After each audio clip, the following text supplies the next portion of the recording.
ఉన్నారు. రవి గారు నమస్తే. నమస్తే అండి. ఆంధ్రప్రదేశ్ రాజకీయాల్లో కీలక పరిణామాలు చోటు చేసుకుంటున్నాయి. కౌంట్ డౌన్ స్టార్ట్ అయింది. 6 రోజులు మాత్రమే. సో ఈ నేపథ్యంలో జరుగుతున్న ప్రచారాల జోరు, రాజకీయ పార్టీలు పెంచిన తీరు ఏ రకంగా చూడాల్సింది? ఈ ప్రచారాల్లో మాట్లాడుతున్న అంశాలు కానీ, వీళ్ళు ప్రస్తావిస్తున్న అంశాలు కానీ, ఎన్నికల సంఘాలు మొట్టికాయలు పెట్టిన అంశాలను కానీ ఏ రకంగా చూడాలి? ఏ విధంగా చూడాలంటే చాలా అప్రమత్తంగా చూడాలి, చాలా జాగ్రత్తగా చూడాలి, ఒక 5 ఏళ్ల భవిష్యత్తుగా చూడాలి. టీవీలో చర్చలు, వాళ్ళు వీళ్ళు చేసే వ్యాఖ్యలు, లేకపోతే కొంతమంది వదిలే డీప్ ఫేక్లు, లేకపోతే ఫేక్ ప్రామిస్లు, ఏది నిజము కళ్ళ నిజము తెలిసిన మనుజుడిపో నీతిపరుడు. వినదగ్గున ఎవరు చెప్పినా వినినంతనే వేగపడక ఓటు వేసేటప్పుడు ఆలోచించి ఓటు వేయాలి. ఇది భవిష్యత్తుతో. అలాగే ఆంధ్రప్రదేశ్ అని ఈ సరిహద్దులే కాకుండా భారతదేశానికి కూడా ఎన్నికలు జరుగుతున్నాయి కాబట్టి దేశ భవిష్యత్తు, రాష్ట్ర భవిష్యత్తు, దాంట్లో భాగంగా తమ భవిష్యత్తు దృష్టిలో పెట్టుకొని నిర్ణయం తీసుకోవడానికి సిద్ధం కావాలి. ఈ సమయం అందుకే కదా చివరి 2 రోజులు మానేస్తారు. కాబట్టి ఈ ఫైనల్ 6 డేస్ తెలుగువాడు బుర్రకు పదును పెట్టాల్సిన అవసరం, చాలా జాగ్రత్తగా ఉండాల్సిన అవసరం ఉంది. ఎందుకంటే తెలుగు జాతి చాలా సందర్భాల్లో దేశానికి ప్రత్యామ్నాయం చూపించటం, లౌకిక తత్వాన్ని కాపాడడం, ఇట్లాంటి విషయాల్లో ముందు నిలబడ్డారు. రాష్ట్రాల హక్కులు, లౌకిక తత్వం, ఈ 2 విషయాలు తలుచుకుంటే మనకు పెద్ద వాళ్ళు గుర్తొస్తారు. మత రాజకీయాలకు అవకాశం లేకుండా ఉంటే ఇటువంటి మిగతా ఏమన్నా తేడాలు ఉన్నాయి. సో ఆ విధమైన నిర్ణయం దానికి సిద్ధమవుతారని మనం భావించాలి. ఇక దానికి సంబంధించి అంటారా, ఇప్పుడు నిన్న మనం చర్చిస్తున్నాం, సాయంత్రానికి కొత్త డీజీపీని ఫైనలైజ్ చేశారు. తెలుస్తున్నాయి పరిణామాలు. మీరు నన్ను అడిగినప్పటికీ ఇంకా కవిత జడ్జిమెంట్ రాలేదు, బహుశా విడుదల కాకపోవచ్చు అని కూడా నేను మీకు చెప్తున్నాను. అంటే పరిణామాలు ఒక దిశలో వెళ్తున్నటువంటి పరిస్థితి మనకు కనిపిస్తుంది. అందుకే మరింత అలర్ట్గా ఉండాలి. ఇప్పుడు ఎన్నికల సంఘమే తీసుకుంటే, అదే ఈ పీక్ టైంలో ఎన్నికల సంఘం చేసిన వ్యాఖ్యలు, ఎన్నికల సంఘము నిన్న ముఖ్యమంత్రి జగన్ కూడా మాట్లాడారు. ఎన్నికలు సక్రమంగా జరగవేమో అనిపిస్తుంది, అలాగే చాలా అందరూ ఒప్పుకున్న పథకాలు కూడా ఇవ్వడాన్ని ఎందుకు ఆపుతున్నారు, తెలంగాణలో అనుమతించిన పథకాలు కూడా ఆంధ్రలో ఎందుకు ఆపుతున్నారు అంటే ఎన్నికల సంఘం ద్వారా ఒత్తిడి తెచ్చి ఇది ఎక్కడ మొదలైంది? వాలంటీర్ల దగ్గర మొదలైంది.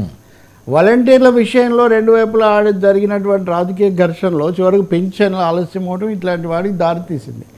అది అయిన తర్వాత ఇప్పుడు ఈ మిగిలినవి అమ్మ ఒడి ఇట్లాంటివి కొన్ని ఉన్నాయి, రైతులకు ఇచ్చేవి, వీటిని కూడా ఆపమన్నారు. ఇవి న్యాయంగా ఎప్పుడు ఇచ్చేవి కదా, రొటీన్ డిస్బర్స్మెంట్ కూడా ఎందుకు అడ్డం పడుతున్నారు అనేది ముఖ్యమంత్రి మాట్లాడారు. ఎన్నికల గురించి మళ్ళీ మనం తర్వాత మాట్లాడదాం. ఇప్పుడు అదే అడిగారు ఇందాక ఎన్నికల కమిషనర్ని కూడా, మీనాను. ఆయన కొంచెం సర్దుబాటుగా చెప్పారు. మేము పైన ఎన్నికల కమిషన్ క్లారిఫికేషన్ అడిగాము, వాళ్ళు కొన్ని వివరాలు అడిగారు, ఆ వివరాలు అందిన తర్వాత మేము దానికి నిర్ణయం చేస్తాము, మహా అయితే ఎన్నికలు అయిన తర్వాత ఇవ్వచ్చు, వద్దని మేము ఎప్పుడు చెప్పము. ఓకే, ఆలస్యం అంటే అది కూడా ఎన్నికలు అయ్యాక అంటే అర్థం ఏంటి అంటే పోలింగ్ అయ్యాక ఫలితాలు వచ్చాక, ఎందుకంటే రెండింటికి చాలా గ్యాప్ ఉంది. అంటే అప్పుడు మళ్ళీ రాష్ట్ర ప్రభుత్వం అడిగితే అప్పుడు మేము మళ్ళీ పరిశీలించవచ్చు. అంటే ఫలితాలు అయిన తర్వాత పోలింగ్ అయిన తర్వాత అని కూడా క్లియర్గా చెప్పడం లేదు వాళ్ళు. కాబట్టి ఒక విధమైన ఆందోళన కూడా వస్తుంది. ఎందుకంటే ఒక 5 ఏళ్ల నుంచి ఒక రకంగా డబ్బులు వాటితో మామూలు మనుషులు అలవాటు పడి ఉంటారు. కాబట్టి ఈ రొటీన్ స్కీమ్స్ ఎందుకు ఆపడం అన్నది వీళ్ళు వేస్తున్నటువంటి ఒక అభ్యంతరం. అలాగే ఇప్పుడు డీజీపీని బదిలీ చేశారు, ఇంకా ఎన్నెన్నో మాట్లాడచ్చు. ఇప్పుడు కొత్తగా వచ్చిన ఆయన ఇదివరకు హోంశాఖ సెక్రటరీగా ఉన్న హరీష్ కుమార్ గుప్తా, ఆయన ఉన్నప్పుడే మార్గదర్శి మీద నోటీసులు ఇవ్వడము, ఆస్తులు సీజ్ చేయడం ఇవన్నీ కూడా జరిగాయి. ఇంకొక లాబీ ఏమో ఏబి వెంకటేశ్వరరావు వస్తాడు, ఇవన్నీ మాట్లాడారు, ఇవేం జరగలేదు. కాబట్టి డిఫరెంట్ ఫోర్సెస్, డిఫరెంట్ స్టోరీస్ అవి నడుస్తున్నాయి. పద్ధతులుగా పాటిస్తే, నిబంధనల ప్రకారం వెళ్తే పర్వాలేదు, పబ్లిక్ సఫర్ కాకుండా చూడాల్సిన అవసరం మటుకు ఉంటుంది. నాయకులను కంట్రోల్ చేయొచ్చు, అది వేరే. ఇప్పుడు షర్మిల వద్దన్న వివేకానంద రెడ్డి హత్య కేసు మాట్లాడిందేనే ఆమె మీద ఒక కేసు పెట్టారు సెక్షన్ 188 కింద. జగన్ కూడా ముఖ్యమంత్రి కూడా హోదాలో ఉన్న మీరు చంద్రబాబు మీద, పవన్ మీద కొంచెం దురుసుగా మాట్లాడుతున్నారు అని ఆయనకు కూడా ఒక నోటీస్ ఇచ్చారని ఇందాక చెప్తున్నారు. చంద్రబాబుకు ఇదివరకే ఇచ్చారు, పవన్ కళ్యాణ్ కూడా కొన్ని పెట్టారు. కాబట్టి తప్పకుండా మీరు అన్నట్టుగా ఈ ఫైనల్ 6 డేస్లో టెన్షన్స్ పెరగకుండా చూసుకోవాల్సిన ఒక బాధ్యత, సంయమనం పాటించాల్సిన బాధ్యత నాయకుల మీద ఉంది. ఉదాహరణకు చూడండి, ధర్మవరంలో చంద్రబాబు మాట్లాడుతూ ల్యాండ్ టైటిలింగ్ యాక్ట్, దాంట్లో ముగ్గురికి ఎలా పాత్ర ఉందో నేను మీకు క్లియర్గా చెప్పా. పంపించిందేమో పలికేడువాడు రామభద్రుడు అంటే పలికించేవాడు రామభద్రుడు, పలికేది నేను కానీ పలికించేవాడు రామభద్రుడని కేంద్రం నుంచి నీతి ఆయోగ్ నుంచి ఆదేశాలు వస్తే వీళ్ళు చేశారు, వాళ్ళు బలపరిచారు. ఇప్పుడు ముగ్గురు వచ్చి దీని గురించి మాట్లాడితే ఉపయోగం ఉందండి.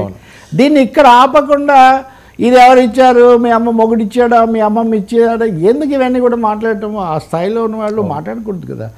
వైఎస్ ఒకసారి చంద్రబాబుని ఇలాగే శాసనసభలో అంటే మేమంతా అప్పుడు రాసింది కూడా నేను చూపిస్తున్నా. అప్పుడు కూడా బాధపడతారు, ఎందుకు అమ్మ కడుపున ఎందుకు పుట్టానా అని ఏడుస్తావు చంద్రబాబు అంటే ఆయన బాధపడితే అందరం కరెక్ట్ కాదంటే అందరు రాశారు. ఆయన రెండో రోజు దాన్ని వెనక్కు తీసుకున్నాడు. మరి చంద్రబాబు నాయుడు అంత గురైన ఆయన ఇప్పుడు ఎందుకు ఇప్పుడు చివరి నిమిషాల్లో ఓట్లు ఏం మారవు? ఈరోజు అదే నేను చదువుతున్నా వస్తూ ఇండియన్ ఎక్స్ప్రెస్ ఈరోజు editorial, Andhra side make similar promises. అందరూ ఒకటే విధాలుగా వాగ్దానాలు భారీగా ఇస్తున్నారు, కానీ ఎవరిని నమ్ముతారు జనం అనేది ఇక్కడ ప్రశ్న. సో ఈ ట్రాక్ రికార్డ్ బట్టి నమ్ముతారు. జగన్కో ట్రాక్ రికార్డ్ ఉంది, చంద్రబాబు నాయుడు ఏమో ఆ పథకాలు తప్పన్నాయని ఇప్పుడు ఇంకా ఎక్కువగా ఇస్తానంటున్నాడు. 2.78 lakhs ఎక్కువ అన్నాయని, అంతకంటే ఎక్కువ ఇస్తానంటే ఆ డబ్బులు ఎక్కడి నుంచి వస్తాయంటే సంపద సృష్టిస్తానంటున్నాడు. ఇందులో ప్రజలు దేన్ని నమ్ముతారో దానికి ఓటు. కాబట్టి ప్రజలకు అది మనం వదిలిపెట్టాల్సిన అవసరం ఉంటుంది. ఎన్నికల సంఘం కూడా బహుశా ఈ టెన్షన్స్ రీత్యానే ఆయన క్లియర్గా చెప్తున్నాడు. ఇది కూడా పోస్టల్ బ్యాలెట్కి డబ్బులు ఇచ్చినవి కూడా మేము ప్రైమరీగా ఇన్వెస్టిగేట్ చేసాము, 3-4 నోటీసులు ఇచ్చాము. ఆఫర్ చేస్తే అంటే ముందు అంగీకరించి ఆఫర్ తీసుకున్న వాళ్ళు వేరు, బలవంతంగా వాళ్ళ ఖాతాలో వేస్తేనే వాళ్ళకి చెప్తే వేరు. అసలు జరిగిందా లేదా మేమైతే ఇన్వెస్టిగేట్ చేసి కొంతమంది వెనక్కి పంపుతున్నారండి డబ్బులు కూడా. So something is okay. Alert media ఉండటం వల్ల జరుగుతుంది. సార్ నిన్న మోదీ గారు ఆంధ్రప్రదేశ్